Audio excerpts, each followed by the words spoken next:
नमस्कार, आप देख रहे हैं न्यूज़ 7 हिंदी। मैं हूं आपके साथ अक्षता मौर्य। अमेरिका इस समय गहरे आर्थिक संकट से गुजर रहा है।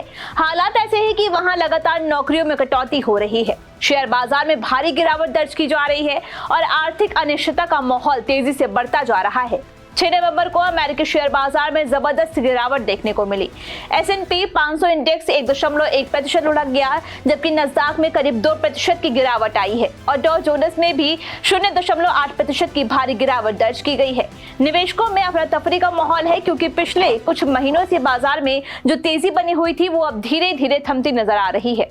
कहा जा रहा है कि आर्टिफिशियल इंटेलिजेंस यानी AI को लेकर जो बुलबुला बना हुआ था वो अब फटने लगा है। बड़ी टेक्नोलॉजी कंपनियों में निवेशकों ने भारी रकम लगाई थी, लेकिन अब चिंता बढ़ रही है, क्योंकि क्या ये कंपनियां अपने हाई वैल्यूएशन के मुताबिक रिटर्न दे पाएंगी या नहीं, ये सोचकर सब परेशान हैं। पिछले 2 वर्षों में AI से जुड़ी कंपनियों के शेयरों में जबरदस्त उछाल देखा गया था। निवेशकों को लगा था कि AI भविष्य बदल देगा और इससे भारी मुनाफा होगा, लेकिन अब जब ग्रोथ और मुनाफे के आंकड़े सामने आए हैं तो निवेशकों को लग रहा है कि उम्मीदों के मुकाबले प्रदर्शन बहुत कम है। कुछ कंपनियों ने अच्छे नतीजे भी दिए हैं, फिर भी उनके शेयर गिरे हुए हैं, क्योंकि मार्केट अब ओवर वैल्यूड माना जा रहा है। वहीं अमेरिकी इकोनॉमी में मंदी की आहट और कंपनियों की कमाई में कमी के चलते रोजगार पर सबसे ज्यादा असर पड़ रहा है।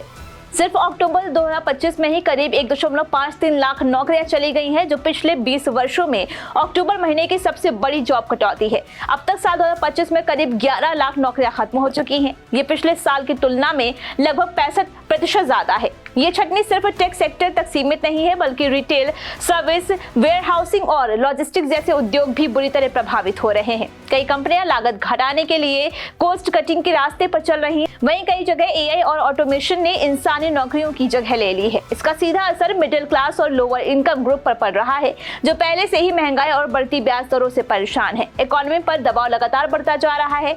अमेरिका का कुल कर्ज अब $38 ट्रिलियन को पार कर चुका है, जो देश की GDP के लगभग 324% तक पहुंच गया है। फेडरल रिजर्व ने ब्याज दरों को ऊंचा बनाए रखा है ताकि महंगाई पर काबू पाया जा सके, लेकिन इसका साइड इफेक्ट ये हुआ है कि निवेश घट रहा है और बाजार में नकदी की कमी महसूस हो रही है। इस वजह से कंपनियां विस्तार नहीं कर पा रही हैं और रोजगार के नए अवसर भी रुक गए हैं। फिलहाल इस खबर में बस इतना ही। बने रहिए न्यूज़ 7 हिंदी के साथ।